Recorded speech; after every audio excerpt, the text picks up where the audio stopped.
Major funding for KPBS Evening Edition has been made possible in part by Bill Howe Family of Companies, providing San Diego with plumbing, heating, air, restoration, and flood services for over 40 years.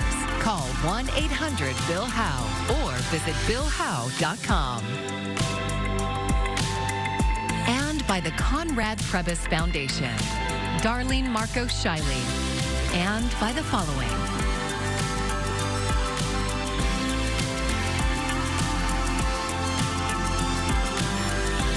By viewers like you. Thank you. It's budget season, and today, both the governor and the mayor of San Diego unveiled revised spending plans. Thank you for joining us. I'm Maya Trabulsi, and we begin at the state level. California has the fourth largest economy in the world, but it also has a $12 billion deficit to close. KPBS reporter Tanya Thorne says Governor Gavin Newsom's May revise comes with controversial cuts. Facing a budget deficit and potential funding cuts from the federal government, Governor Gavin Newsom is having to make some cuts to California's budget. We will be tasked with making decisions in a very challenging and vexing time, perhaps the most challenging and vexing we've had in some time. To help close the gap, Newsom is freezing new Medi-Cal enrollments for those who are in the U.S. without legal status. California was one of the first states to extend free health care benefits to all low-income adults, regardless of their immigration status. But the program ended up costing almost $3 billion more than expected. I warned the governor a year and a half, 2 years ago, that this program, the Medi-Cal program in California, was unsustainable and that he needed to start taking a serious look at that and making the cuts back then to prevent us from being in the deficit situation that we are now. Senate Minority Leader Brian Jones of San Diego says Newsom is now having to break promises he should have never made. True Care, a community health center, says these cuts could have ripple effects in people's health and emergency rooms. So it's really gonna make the community sicker because if people don't have coverage, they're not gonna do the preventative care. They're not going to make time to come in and get seen when they really should be. And then that just multiplies. People get sicker. They end up in the emergency room. Or, sadly, oftentimes they die sooner from diseases that could be taken care of if they came in to be seen. Anthony White with True Care says the cuts could also disrupt the finances of community clinics that often operate on a sliding scale system for patients. The same services may not be offered in the future. California's school systems got some relief from the cuts. Newsom's proposing a 3% cut to the California State University system, compared to the 7.9% cut proposed in January. For public schools, the budget continued support for several programs. There's a lot of strong things in there. Transitional kindergarten, we've been a leader in that, and you saw that continue to be supported in the budget. Universal meals, free breakfast and lunch for every student is still supported in the budget. Expanded learning opportunities, that time outside of the school day, before school, after school, summer school. The budget revision moves on to the legislature. The final budget has to be approved in June. Tanya Thorne, KPBS News. San Diego Mayor Todd Gloria also released a revised budget proposal today. KPBS Metro reporter Andrew Bowen says not much has changed in the past month. Gloria is still proposing to shutter all city libraries on Sundays and Mondays to help close a deficit of more than $300 million. Plans for paid parking in Balboa Park and new fees for trash collection at single-family homes also haven't changed. But Gloria is backing off a proposal to consolidate police operations in and around Carmel Valley. He's also proposing more modest cuts to the city's animal control contract with the Humane Society. These are targeted, thoughtful restorations that show that we have listened to the community and that we are prioritizing safety. And that's the crux of this budget. No gimmicks, no Hail Mary passes, just responsible decisions based upon what is best for San Diego's future. Critics have blasted Gloria's proposal to cut library and rec center hours equally across the city.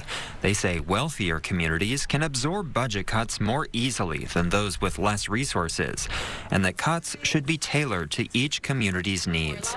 After the revised budget was released, Councilmember Sean-Ela Rivera put out a statement saying, quote, "Unfortunately, Mayor Gloria's revised budget continues a troubling trend of overlooking communities that have long been neglected. The mayor failed to deliver for communities that were counting on him, but the fight is not over." Gloria disagrees with that framing and said his budget does make equitable investments in infrastructure and services where they're needed most. Sometimes people like to pick and choose. Sometimes people want to oversimplify. Sometimes people want to overlook other things that are going on or advance an agenda or a priority they may have. But bottom line is this budget was built with equity at the center of it, and I'm very proud of what is in here, and I believe that's one of the reasons why the City Council will adopt this budget. The City Council is holding a public hearing on the revised budget proposal on Monday at 6 p.m., with a final vote scheduled for June 10th. Andrew Bowen, KPBS News.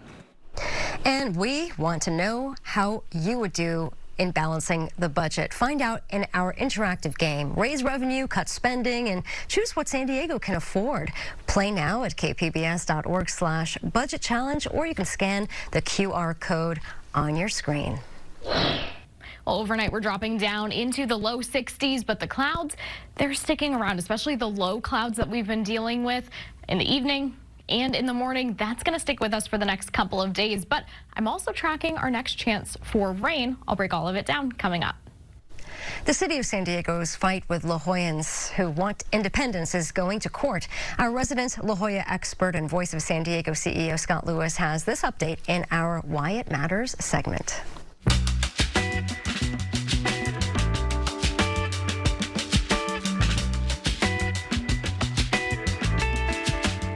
The city has decided to file a lawsuit against the Local Agency Formation Commission, or LAFCO. That's the agency that will decide whether La Jolla can indeed try to become its own city. The city is suing LAFCO for saying that more than 200 petition signatures were valid. The Registrar of Voters had said those signatures did not match voter rolls. Who's on this LAFCO board anyway?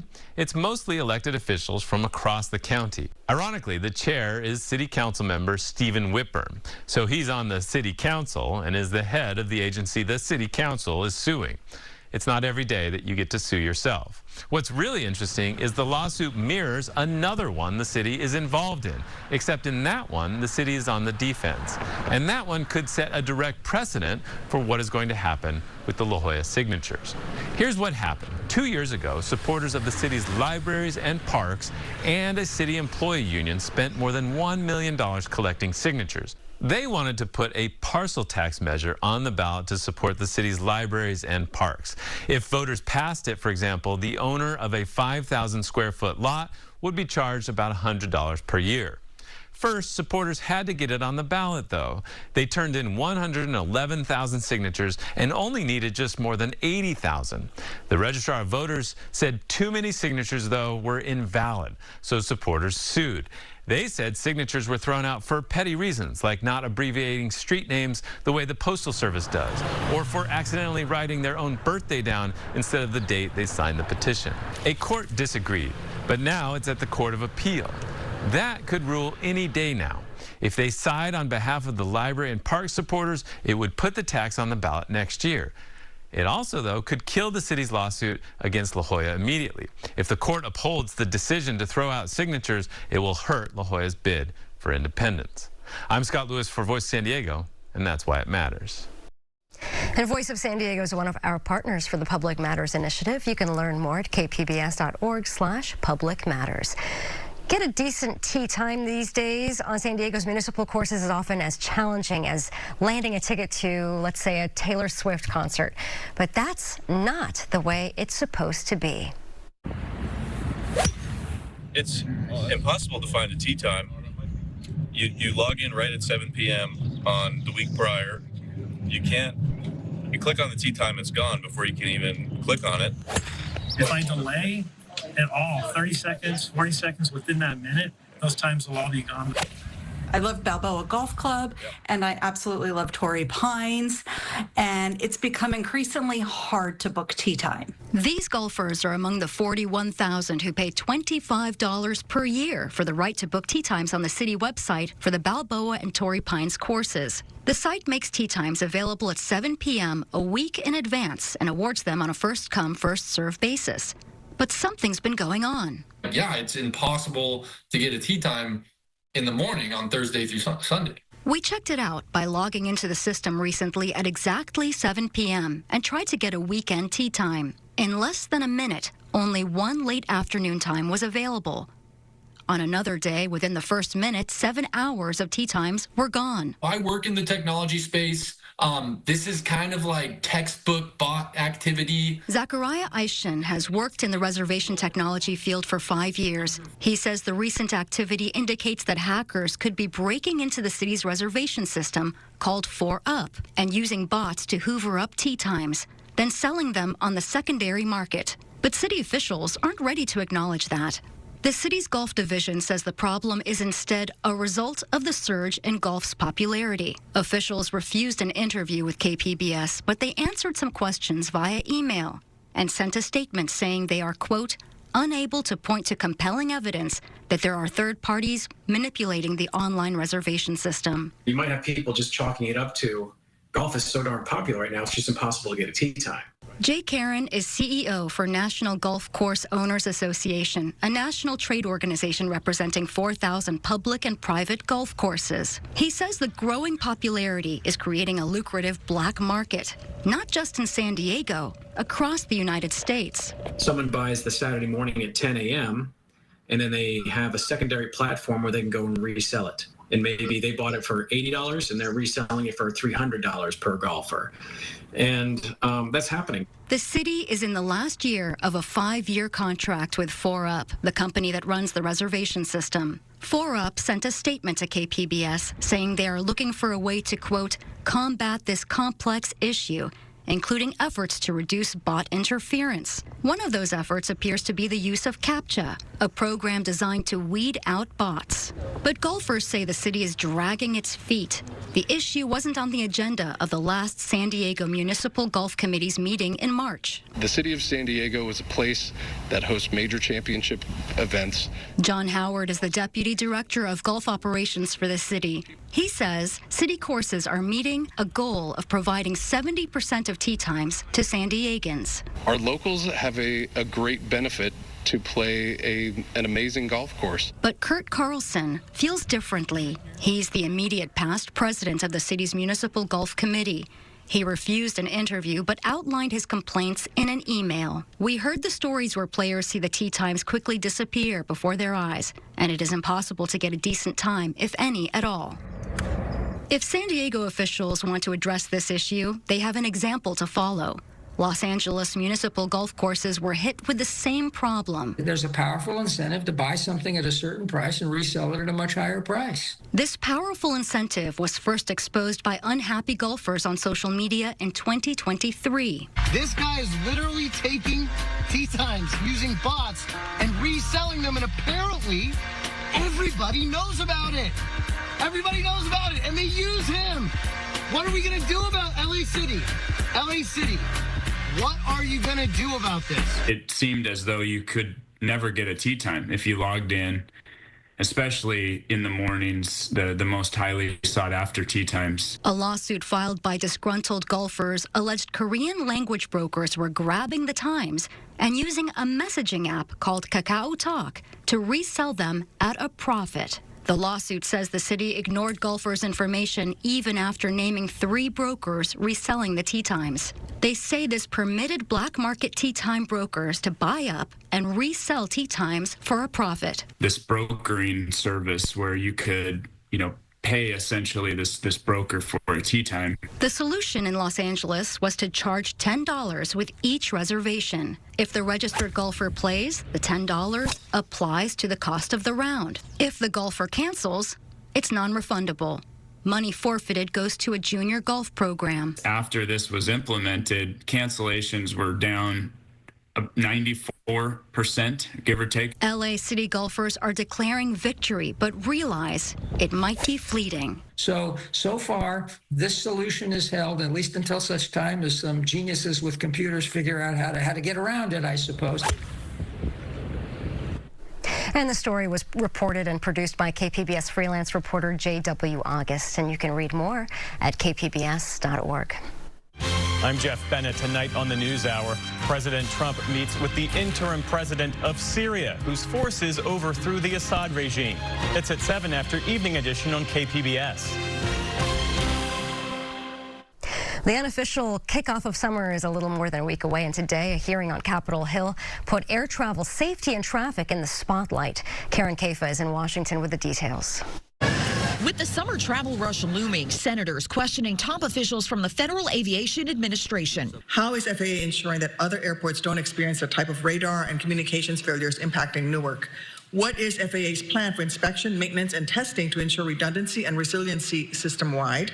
Lawmakers in particular pressed the FAA about an April 28th air traffic control equipment outage that impacted flights at Newark Liberty International Airport, where air traffic controllers' radar screens went blank for about 90 seconds during a busy afternoon. What broke down? And how did the system become this deteriorated in the first place? We want to remove all risk to the flying public, and that is what's concerning to me, is how do we remove any bit of that risk? And we need to make sure our contingencies are better placed. The incident at Newark prompted 5 air traffic controllers to take trauma leave at an already understaffed air traffic control location, underscoring a nationwide need the FAA says it's trying to fill. Experts say training doesn't happen quickly, and workers on the job now will have to keep up with the rush. There's a shortage of workers. You know, you're managing multiple flights. You really do have people's lives in your hands when you're doing these jobs. As for summer travelers, Clint Henderson of the Points Guy says they should prepare for the unexpected ahead of time, even if it looks like clear skies. Knowledge is power when it comes to delays and cancellations. Have a backup plan. In Washington, I'm Karen Kafa. If you are a customer of State Farm, you could be paying more for home insurance soon. State Insurance Commissioner Ricardo Lara has approved the company's request to raise rates. Starting June 1st, State Farm can raise premiums on average of 17% for homeowners, 15% for renters, and 38% for rental owners. State Farm says it will help rebuild its capital after the LA wildfires. Beginning Monday, children in San Diego County's foster care system, along with their families, can enjoy one of San Diego's premier museums for free. The San Diego Air and Space Museum is partnering with the People's Association of Justice Advocates to offer free admission from May 19th until June 9th. The announcement was made at the museum this morning. President of the People's Association of Justice Advocates, Shane Harris, says the offer is meant to give young people an opportunity to explore a career in the aviation industry. For our foster youth who may be embattled with different challenges, but to welcome them to a new vision and a new career that could be something innovative for their future. Harris says the aviation industry accounts for more than 10 million jobs in the United States. Fernando Tatis Jr. has a lot of highlights for the Padres, but he never had a walk-off home run until last night.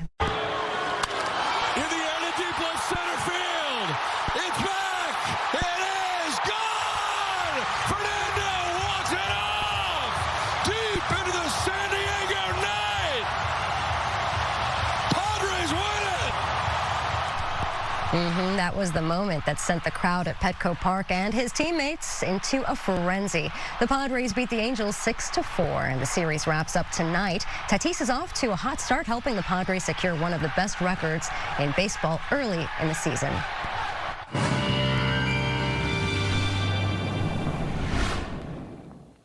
Well, the low clouds that we've been dealing with, they are sticking with us really for the next few days. So if that's been an issue for you on the way to work or school, keep in mind it's likely going to continue to be an issue. But otherwise, I'm tracking a few things for the weekend. We're relatively quiet until we get to the cool down and the chances of showers this weekend. Let's start off with what to expect for tonight, though. Across the board, we're seeing temperatures in the 50s and Oceanside, 60s for San Diego, 44 for Mount Laguna. The clouds closer to the coast, not really as we get farther inland. And then as we look ahead to tomorrow, we're in the 60s and the 70s, 73 in Escondido, 68 in Chula Vista there, 90s for Borrego Springs, and 50s for Mount Laguna. Again, the clouds lingering closer to the coast. Now, let's talk about the next couple of days, because this is when we're going to start to see some changes. We're quiet the rest of the week, kind of sticking with the status quo, the low clouds, temperatures in the 60s, but already, or in the 70s for Thursday. Already by Friday, we start to see a little bit of that cool down. It's just a couple degrees, but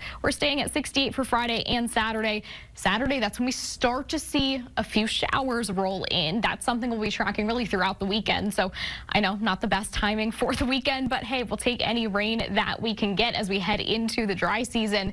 Then as we head to the later part of the weekend, we cool down another degree or two and then already start to warm back up by the time we get to Monday. Taking a look at your 5-day outlook further inland, it's more of the same, but the cool down is a little bit more drastic, right? We're in the mid-70s Thursday. We drop 10 degrees from Thursday to Saturday. The showers are with us the whole weekend, really, and then we do warm back up to the mid-70s by the time we get to Monday. Your Mountain 5-day outlook, the wind is going to be the issue for you this weekend rather than more the rain. We cool down to the upper 30s by Sunday, but then we rebound Monday back into the 60s. Our desert 5-day outlook from the 90s Friday to the 70s Saturday, and then we warm back up to the 90s by the time we get to your Monday. For KPBS News, I'm AccuWeather's Anna Azalian. San Diego International Fringe Festival officially kicks off tomorrow, but last night it launched a new addition to its innovative theater lineup: films. KPBS arts reporter Beth Accomando explains what the SDSU Emerging Filmmakers Showcase is all about. I'm here at the newly renovated Main Stage Theater on the SDSU campus, and I am here with Associate Professor of Television, Film, and New Media, Brian Hu. So Brian, tell us what this Emerging Filmmakers Showcase is all about. Yeah, something we do every semester. So every semester, our students are producing dozens of films, and it's really exciting to be able to have a chance for them to all be in an auditorium together, to see their film on the big screen, to see it with the group. And so from the many films that get produced, we choose 30 or so that we think would be really exciting, not just to the campus community, but to the broader San Diego community. And why is this a good fit for Fringe? I mean, Fringe's whole philosophy, their ethos is, like thinking outside the lines, like not waiting for gatekeepers. And I think our students have that spirit in them too, sometimes to the detriment of their faculty members who want them to paint within the lines sometimes. But we are so inspired by the kind of the bold choices they make. And so I think for Fringe, it makes a lot of sense. All right, so tonight's films will have a certain theme to them. They're more heartfelt and personal. And we have two of the filmmakers from one of the films, Is It True? And this is Hayden Goldman and Daniel Salcido. So, Hayden, tell us what your film is about. Well, my film is at its core a queer story, but most importantly, it's a human story. It's just about this teenage girl moving to a new school, and she realizes that society doesn't exactly cater to her needs, and basically these new friends that she has come into contact with don't have her best needs in mind, and they want to hurt and expose her, and she basically has to cope with that the reality that, there's a lot of parts of society that just don't accept people who are different, and she has to learn to accept that part of herself and learn to accept that her individuality as a human. And Daniel, you edited this film, and how do you feel about it being part of Fringe? Yeah, I edited and also produced the film, so I'm very excited to show this to the world, to our students and our peers. It was my first time working on a thesis film like this, and I believe my skills, I had what it takes to make this film what it is, to make this Hayden's film come alive. And tomorrow night's films have a slightly different theme, a little weirder vibe perhaps, and they touch upon things that I love, like genre filmmaking, and we have Noah Wallace-Legoo, who made the film Underbelly. So explain what Underbelly is about. Underbelly is a horror short film about a young man who's essentially kidnapped by a conspiracy theorist, only to find this man that the conspiracy theorist has been experimenting on. It's gross, it's fun, And yeah, leaning into a genre of filmmaking, body horror specifically, was something really important to us when writing the film. Another weird and wonderful film from tomorrow night's lineup is Run, Jamie, and we have the filmmaker Tyler Baker here. So you kind of take a very different tone from these other films, and you need to talk about your film in a very special way so we don't get censored. Yeah, so my film, Run, Jamie, is about a family of 4 who desperately race home to prevent their dad from pooping his pants. So as you kind of get deeper in the film, you also realize that there's a little bit more tension at play. The family is moving and the kids are angry, and the dad ultimately has to make a choice. Does he choose his pride and ego and push his kids to the side, or does he choose his kids and risk his ego and potentially a pair of pants too? I want to thank all the filmmakers and Brian Hu for talking about the Emerging Filmmaker Showcase that will be at the San Diego International Fringe this year, right here on the main stage at San Diego State University's new Performing Arts District. And I'm Beth Accomando on the fringes of the Fringe. Fringe Festival, always fun. Check it out. And here is a look at what we're working on for tomorrow in the KPBS newsroom. On NPR's Morning Edition, Governor Newsom has been making changes that some say put him closer to the political center ahead of the possible presidential run. And KPBS Midday Edition has a wrap-up of the best in arts and culture events around town in the weekend preview. You can find tonight's stories on our website, kpbs.org. Thanks for joining us. I'm Maya Tripolsi. I hope you have a great evening. Major funding for KPBS Evening Edition has been made possible in part by Bill Howe Family of Companies, providing San Diego with plumbing, heating, air, restoration, and flood services for over 40 years. Call 1-800-BILL-HOWE or visit BillHowe.com. And by the Conrad Prebys Foundation, Darlene Marco Shiley, and by the following: